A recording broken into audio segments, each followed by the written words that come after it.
Be, tara mamaya. Di pwede, may trabaho. Ikaw, may asawa na ako. Ay, wow!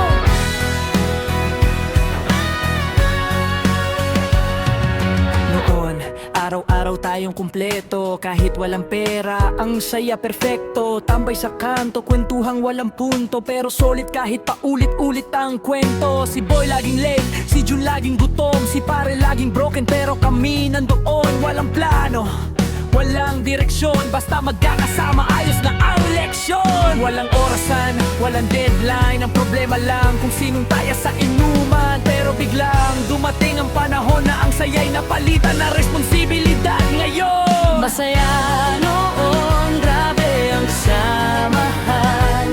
Ngayon minsan na lang kung magkamustahan. Hindi nag-away, hindi nagkasakitan, di silang sa buhay, sa sariling laban. Masaya noon, walang iniisip. Ngayon may bills na, may anak na umiiyak. Pero kahit bihira na ang tagpuan, solid pa rin ang tropa kahit sa alaala na lang. May nag-asawa, may nag-o-ovyo, may naiwan, may nag-try magnegosyo. Si isa supervisor, si isa rider, si isa nagtago na kasi may utang sa tindahan. Hindi na sapat ang pre, labas tayo. Kailangan ng schedule, kailangan ng leave mo. Pero pag nagkita parang kahapon lang. May konting kalmo pero pareho pa rin ang asaran. Nagbago man ang itsura at edad, may mga pangarap na natupad at nabitawan. Pero sa tuwing may inuman ulit, bumabalik ang tropa kahit saglit. Masaya noon, grabe ang samahan.